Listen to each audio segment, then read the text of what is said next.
Welcome to the Sustainable Travel Podcast. This is a podcast that interviews a range of sustainable travelers from different backgrounds. And today we're here with Lotte, who is a flight-free and vegan traveler from the Sustainable Travel Guide. So, hi, Lotte. Hi, so nice to meet you. I'm doing well. I hope you are too.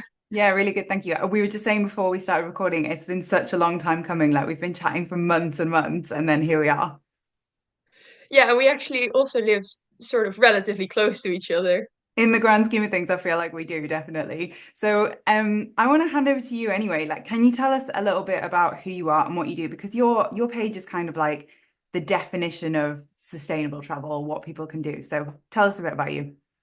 Yeah, thank you. That's a big compliment.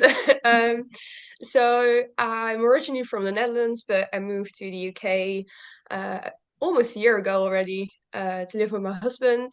Mhm. Um, and I've been kind of wanting to move abroad anyway. Yeah, But before that, we've been doing long distance and very much trying to do that as sustainable as possible. nice. But how I think I originally got into sustainable travel was right before the pandemic. Mhm. Um, I had a friend living in London and I wanted to visit her, but I had very limited time. So I was like, oh, I'll hop on a plane. Mhm. But I really didn't want to. And Yeah, yeah, that was kind of a turning point for me. Like, what am I doing? This is so close by. Why am I taking a 1 hour flight? yeah, Especially now that the Eurostar is like very well established as well. So after that, of course, with the pandemic, travel was a bit more limited as well. Mhm. But I found it quite difficult to find sort of inspiration and tips on like how to approach sustainable travel Yeah, because obviously it's more than just not flying. yeah. Um, but I really couldn't find anything, so I just felt like I figured it out for myself. And then, yeah, with my love for cycling as well and train rides, and finding um, like green accommodation, I thought, you know what, I want to share this and I want to show to other people that it's actually quite easy and there's very many opportunities to make your travels more sustainable. So that's kind of what led me to starting my Instagram and my blog. But aside from that, I also just have a normal job, which I enjoy. Nice. I love that. I think this is the thing with travel is that so many people just hear travel and think, well, that's not sustainable in any way. And then they just either give up or, and like, I mean, give up on sustainability often. It's not they give up on travel. They just go, oh, Yeah. well, what can I do? So you are flight free completely now, right? Yeah, I've been flight free since 2020, I think. So Hmm. not super long.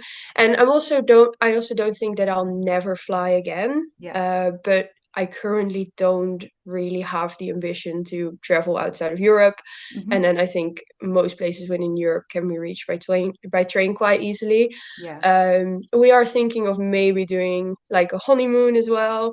Um, so maybe I'll fly for that and go outside of Europe. Maybe not. We haven't really decided yet, but Yeah. also like to visit family and friends abroad. I mean, yeah, I might take a flight at some point, but for now, I don't really feel like I want to. Yeah, so you're open, but basically not really flying as much as you can handle. And when you Yeah. said in the pandemic you didn't want to take a flight, was that because of the pandemic or was it because of sustainability or? No, there was definitely because of sustainability. So around that time is also when I went vegan. Um, and just yeah, sort of things started to come together and it Yeah. just didn't make sense to try and incorporate sustainability into every aspect of my life, like trying to be a bit more zero waste. Hmm. Went into politics as well. Oh. um, yeah. And then it just didn't make sense to keep flying around, especially like short flights. Yeah, I know. It's one of the things I think that a lot of people really can't reconcile themselves with is like, well, I really need to fly or like I want to fly and therefore like I'm not sustainable. And I think it's almost that first step that they just can't get past. Um, and I mean, from my perspective, I like just to explain about me as well, I try and limit my flying. So if I'm going within Europe, I don't fly at all. I've been a travel agent for the last 8 years. So I do need, like, I have needed to fly outside of that. But I was quite pleased with myself that whenever my job would ask me to travel for work within Europe, I would always sneak a train in instead of a flight. And I wanted to ask you, because we've talked about this before, what misconceptions do you think people have about flight-free travel and sustainability in general when it comes to travel? Yeah, I think in general, people have the feeling that to be more sustainable, like in any aspect of life, really, you need to sacrifice something. Yeah. And especially in travel, I think people think it's going to be a lot more expensive to travel more Yeah. sustainably, but it's not always the case because state No. buses, for example, they have a way lower impact than like a road trip by car or flying, and they're super cheap Yeah. generally. Of course, then there's a bit of a trade-off in comfort, but really, are you super comfortable in a plane? Like, you don't No. have much more leg space. Yeah. Um, Mm. so I think, yeah, especially the cost part is a big misconception. Also, if you think about like local homestays or even things like couch surfing, Mm. it's going to be cheaper than yeah a luxury eco hotel definitely, but also just a normal hotel. So Yeah. yeah, it's a bit of a mind shift, I think. Yeah. And I would say it involves a bit more planning and research, but Mm. I think that's very nice and not a sort of sacrifice. I think for a lot of people, they feel very, very busy, and that's true. But you, like, just to focus on the cost for a second, you are so right. Like, I find it really weird when people say to me, "Oh yeah, but being sustainable is so expensive. I can't do that." And I'm thinking, but being sustainable is about reducing your consumption. Like, what are you buying? You shouldn't be buying Yeah, anything. And I find it really weird. And I'm like, but you need to stop buying things. If you do buy things, you need to get them to be durable and last and be reusable. Like, think about the amount of plastic bottles that you would save buying by having a reusable water bottle. It's like really bizarre to exactly. me. Yeah. Yeah, and also things like the razor blades, a lot of people use like disposable ones, whereas you buy one reusable Yeah. one safety razor, and it lasts you for years and it's so much cheaper. Yeah, I know. I will say I do recognize, like, from privilege, it's an initial outgoing. Like, you have to spend something Yeah, initially with most of these things. But in the grand scheme of things, like, being sustainable is about reducing consumption, making sure that we use what we have. And there's a lot of that people can do that I would highly encourage, like, just looking into it a little bit more. And yeah, I definitely think you're so right about that. And we've kind of launched straight into this, which is my fault. But can you tell us a few ways that you practice sustainability apart from just the flying? Because I know there's obviously so much that you do, and that's what your guide is, the sustainable travel guide. So what are some examples you can give us? I think a big one is also spreading the word Yeah. and helping friends and family um, also reduce their flight from the Netherlands. There's just no reason to. Okay. So then obviously I will help them and say like, this is the ferry you can take. Yeah. This is how long you have to book your Eurostar in advance for the lowest price, etc. I think you have a bigger impact if you can sort of drag more people into it. So you, like, set um, the rules then. You're like, this is what's happening, and I'm going to help you, but this is what Yeah, you're yeah, of doing. course, like there are exceptions. So Yeah. if I'm meeting people sort of like I'm meeting one friend in Edinburgh and then Yeah. she's flying there, and I think that makes sense because it's like a bit further away. Hmm. But when she visits me in Sheffield, she also takes the train or the ferry. Nice. Okay. So it definitely I'm still reasonable sort of within it, but um yeah, I do try to like help other people as well. That's also why I started the blog, of course. That's not something everybody can do, but I love to hear more about the way that you do it and, like, how you try and help people. So spreading the word is one way that you can do it, definitely. And then when you travel as well, what are some of the other ways that you use? Yeah, so lately I've really been trying to find more sustainable accommodations. Yeah. Um, and that is also the thing I struggle with most, I think, because I'm not really like a campsite person. No. I do like a bit of luxury, or at least a proper bed. So I'm trying to sort of plan where I go based on whether there is Okay. accommodation. Okay. But yeah, that is something I do still struggle with, but I'm trying to like find better ways of finding accommodation. And I think homestays is a big one. Yeah. Also because it's just so nice to meet people. Yeah. Um, Yeah, we have but next week we have a really exciting episode coming up like all about homestays, which I'm like I think it's going to be really interesting because people don't really use them.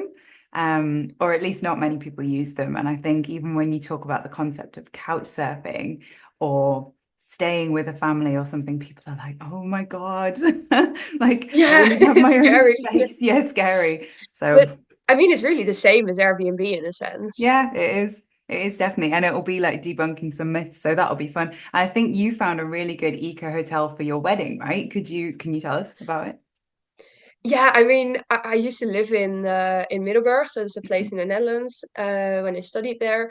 And I think towards the end of my studies, they started renovating this place and opening an eco hotel. Yeah. And I actually, ever since, I've been wanting to stay there. Yeah. But that one is a bit pricey, I will admit. So I thought like the wedding, would be the perfect excuse. So the fact that we did the wedding there was maybe also a little bit influenced by the hotel being there.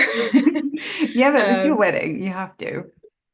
exactly. Yeah. So yeah, that was great. And what did they I have in think the they could hotel? do more in terms of sustainability, but Yeah. already the fact that their restaurant is sort of centered around vegetables, and if you want meat or fish, you have to pay extra. Okay. And it's just sort of the reverse of how normal restaurants work. You have Yeah. like a meat dish, and oh, you can substitute something with tofu. But Yeah. this is the other way around, which I thought was really cool. Yeah. Amazing. their um their parking lot, which is only for electric cars, by the way, also Wow. very cool. It has like insect hotels, Oh. and they donate. So every time you sort of refuse room cleaning, Mhm. they donate €1.50 to a tree planting organization, which is also local. So, can you tell us a little bit? Because I know you've done like a lot of trips that are either completely flight free or super sustainable. So, can you tell us a bit about which ones have been your favorite and yeah, give us some inspiration? Yeah, my absolute favorite one has been cycling through Sweden. Yep. So from the Netherlands, took the train all the way to Stockholm, Hmm. and then cycled about 900 kilometers, Oh my and God. then took a ferry and a train back. Yeah. Yeah, it sounds like a lot, but I think that's also people are a bit intimidated by cycling holidays. But you can make it as crazy as you want, but you can also do 30K a day, and there's Mm. no rules. You can do whatever you want. How many days was that over? 9 days, you said. No, it was like 10 days of cycling with 2 or 3 rest days in between. Oh my God. So you basically did 100 kilometers a day. Yeah, yeah, but like it is more doable than it sounds because it's maybe like 4 or 5 hour cycling if you do Okay. 100K. Okay. I have no idea Um, because I can't ride a bike. So for me, yeah, that's like, wow, you like cross countries. Like, yeah, I'm impressed still. yeah, and also that was on a road bike, Okay. so it's very lightweight and it's just a lot faster than. Again, we didn't go camping, so you didn't need to bring like a big bike with all the gear.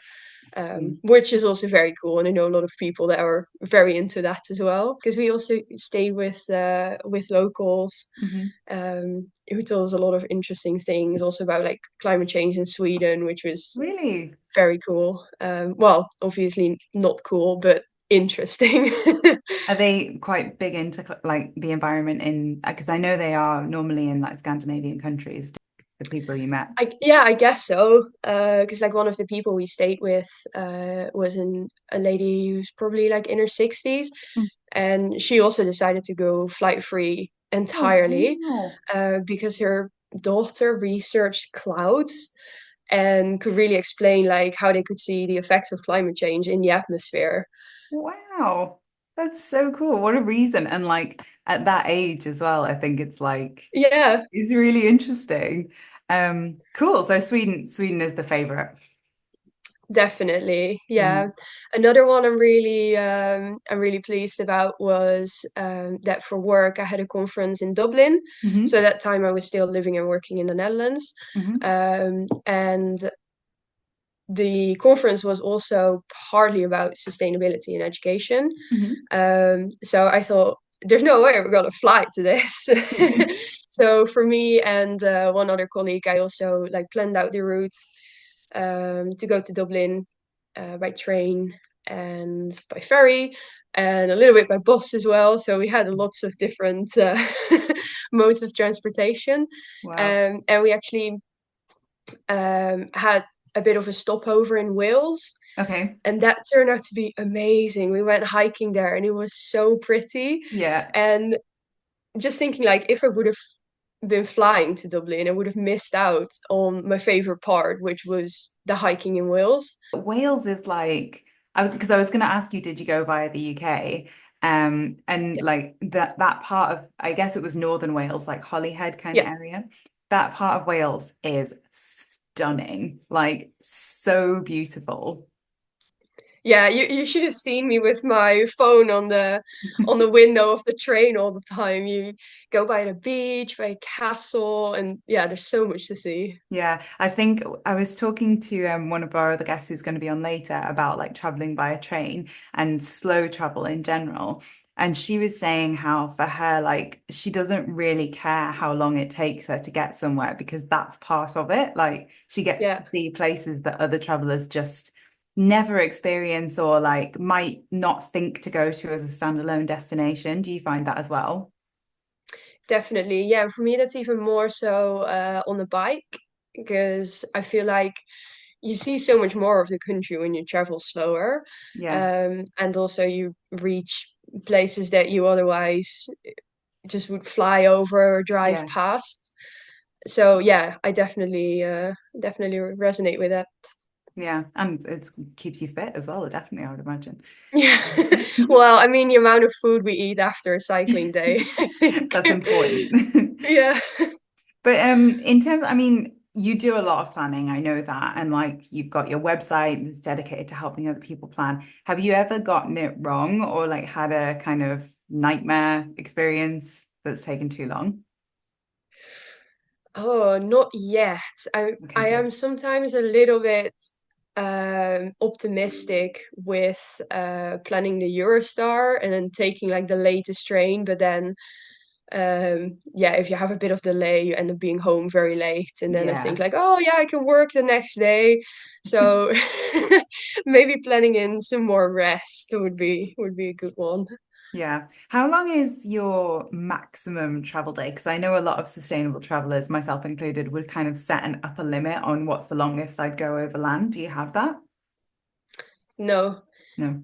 no, yeah, I don't know. It really depends on how much time I have. Okay. So to go to Sweden, we were a little bit limited in time to get there and get back. Hmm. But yeah, I wouldn't say it was like an absurdly long day, Yeah. even so. Hmm. I mean, mine's high. Mine's 18 hours. Like if it's below 18 hours, I like will happily go over land. Murray not so much, but he gets dragged along with me. Um, but anything kind of above that, I start to think like, is it a waste of time? You know, could I use my time better elsewhere? But I still wouldn't be averse to it. So I can definitely like resonate with that, with what you're saying. It's all about like how long you have. And I think some people sometimes think slow travel because the phrasing is a bit off, right? It's not Yeah, necessarily that much slower. I think people hear that and they're like, oh, I've got like 2 weeks. I've got to be like always on the go and see like as much as I can. And I think people don't realize like when you're flying, you know, you've got 2 hours in an airport, you've got to get to the airport, you've got all of this hassle, yeah, then you've got very to go true. through immigration. Like, yeah, in my opinion, it doesn't save you that much time. I don't know if you agree. Yeah, no, I definitely agree with that. But also, I think people sometimes forget that travel is also a privilege, and people think Yeah. like, oh, I have 2 days and I have 2 weeks and I have to go somewhere. Well, sure, but you can also go somewhere that you don't have to fly to, that's closer by. Yeah. Um, And I think there's a bit of an idea in society that if you go on holiday, you need to fly somewhere and it Hmm. needs to be far away. But actually, why is that the case? You can also have a great local holiday, and especially if you have less time, it also makes the flight less worth it in a sense. Yeah. Say you're flying like 5 hours to be somewhere for 2 days. Mm. Yeah, is it even fun at that point? And is it even worth it? So I Mm. think also just realizing that you're sort of not entitled to visit everywhere, um, Yeah. is a big sort of shift in mindset as well. Yeah, I think to put it another way, sometimes people feel like the pressure that they have to see every different place on the planet. And sometimes when they do that, they don't actually see as many places or they don't see the best of as many places. And sometimes it can be just as rewarding to see a few places, but very in depth. Um, I mean, as always, it's really hard, like, and it's no judgment on what other people choose to do, but just I think people don't Yeah, necessarily realize that they can do it a different way and still have a great time. exactly. And sort of tying into that, I think, is also with sustainable travel, wanting to actually add something to a place, like make sure they benefit from you traveling there instead of the other way around, which you obviously see a lot with like over tourism, that Hmm. there's so many people that the locals are really suffering from it, and there's lots of rubbish and everything. Whereas with sustainable travel, you maybe want to spend some time cleaning up rubbish, or joining workshops with locals where whatever you spend on activities actually goes into the local economy. Yeah. Because that's also a big thing with chain hotels. Like you pay to be in a place, but they sometimes hire foreign workers, and then a lot of the money you spend on staying there actually just goes to some CEO far away, and Mm. it doesn't really like trickle down into the society. Yeah, Um, the thing, but I that's mean, another big point. there's so much to address, honestly, because when you were talking, Yeah. I was thinking like, firstly, day trips, like people often say, because obviously there are occasions when a day trip can be more sustainable than not visiting a place at all. But actually, like a lot of the time with a day trip, the bulk of what the money that travelers spend goes on accommodation. So if you're not spending money on accommodation, you're kind of just passing through a place and leaving your mess. Like, not that it's always the case, but quite often a day trip is not very sustainable. And then to touch on what you just said there as well with kind of chain hotels, like as someone who's worked a lot of my life in the travel industry, that's something I've seen firsthand. And the main pushback that I always get when I talk about chain hotels is, well, they do hire local people and provide a source of employment. Well, yeah, but they quite rarely hire local people in high up positions of authority, meaning that ultimately the bulk of the money, like you just said, is going to some rich international CEO or expat. So there's a lot to consider. This is Yeah, yeah. a difficult way. I mean, we're trying to cover like everything about sustainable travel in one episode, so of course we're not going to be able to do that, but all to say there's a lot to consider. And I guess coming back to you and your travels then, the way you do it, I think we've said is mainly flight free, vegan, as zero waste as possible, trying to contribute to local economy. So you've got a lot there. You're really focusing on a lot of things, which not everybody can do. But what would be your main piece or pieces of advice for people who are looking to just start and get into sustainable travel? Yeah. So that's also exactly the reason why I do sort of approach like all of these different angles with my Instagram and my blog. For people who want to get started, they can pick something that's easy for them. So if you Yeah. think like, oh, flight free overwhelms me, then Yeah. indeed try to be vegan when you travel, or try to look into supporting local businesses. So going to like small family owned hotels, family owned restaurants, like buying souvenirs from local artists, all these kind of things. Mhm. Because, like you said, there's like so many different things you can do, and also very small things. Yeah. And if that sort of introduces people to the topic of sustainable travel, then that's great. Like, Yeah. because nobody can travel perfectly. Definitely not me either. So Nor me. it's just, yeah, trying to do what's feasible for you and see if you can sort of build from there. And that, what you just said, like plays really nicely into the idea of imperfect sustainability, which I'm sure is something that you practice as well.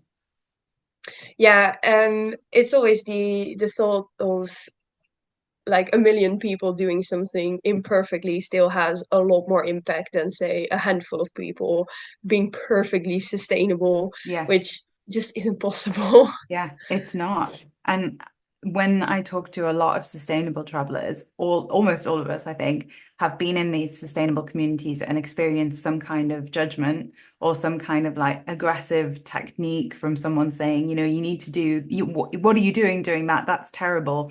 And it's off-putting, right? It's off-putting. So a lot of what you and I are here to do is say, I think at least, it doesn't need to be perfect. Just give it a go. We're not going to judge you, and you can come and ask us questions, and like the fact that you're trying is amazing.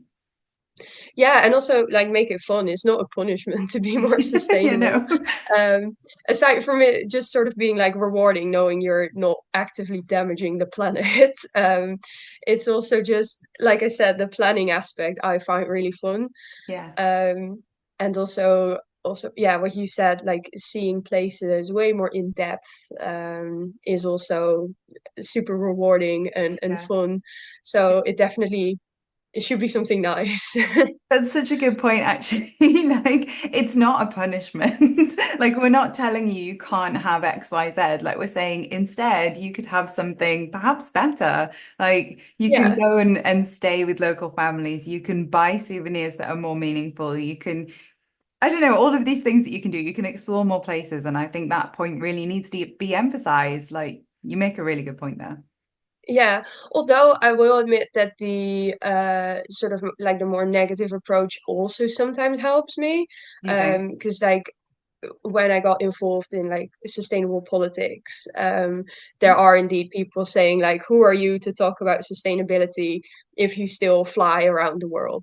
And Yeah. then yeah, that also makes sense. Like it's in a way like it's an invalid argument because you can't do everything perfectly, and people are just trying to make steps in sustainability, which should be valued. But then on the other hand, yeah, there is some sort of hypocritical behavior in Yeah. that as well. So sometimes, like, it does help me sort of reflect critically about what I'm doing Yeah. if you get From that a negative personal feedback as perspective. well. I understand that. For myself, I guess where I can relate to that, because I don't, personally on my page, like I don't find like shaming people works at all. And it's personal. Like I think you've said that you do find it sometimes useful. I don't use it at all. But what I do relate to is sometimes when I get people applauding like hotels on doing the bare minimum. And I get very frustrated. And I'm like, it Yeah. is good to applaud the small things, but when somebody has the means to do so much more, we should be asking for more. Yeah, that's also a good point. Mm. Yeah. Okay. And then the last thing I wanted to ask you is what are you working on at the moment and where can people find you if they want to know more? Yeah, so I think where can people find me is the easiest question. So that I'll do first. So on Instagram, I'm at the Sustainable Travel Guide. I also have a website with a bit more like in-depth stories and explanations of like routes I've taken, Mhm. which is very simply thesustainabletravelguide.com. Mhm. And I have a Tetch account where I sell travel guides. There's also a few free ones. And that sort of links nicely into what I'm working on. Okay. I would like to publish a few more guides on there. I've been talking about making one about Utrecht in the Netherlands for quite a while, Mhm. but making these travel guides cost a lot of time because I put like a lot of different recommendations in there. And I'm also thinking about making like a free guide on all the different platforms you can use to book accommodations sustainably. So Hmm. like all of the alternatives to booking.com and Airbnb, basically. Partly because that would help me, so it would probably also help other people. Hmm. But I'm still trying to sort of think about the setup and the structure for that. But at some point, Yeah. that will be coming. And what can people find in your travel guides? Like what sort of things do you share in there? Yeah. So that's also quite broad. It's like how to get to the destination flight free, how to travel around on public transport, both within the place and to like day trips around that. Obviously, vegan restaurants, eco accommodation, sustainable activities. I often try to find some things you can do, like volunteering as well, even if you're Hmm. there only for just a very short time. There's often organizations that appreciate even like an hour of your time. Yeah. So again, like a very broad range Hmm. of things. Amazing. Well, that was really cool to talk to you. Thank you so much, Lotte. So yeah, this has been the Sustainable Travel Podcast. You can find us on Instagram at the Sustainable Travel Podcast. We'll also put all of Lotte's links in the YouTube and Spotify description. And yeah, we hope to see you guys next time. Yeah, thank you. Thank you.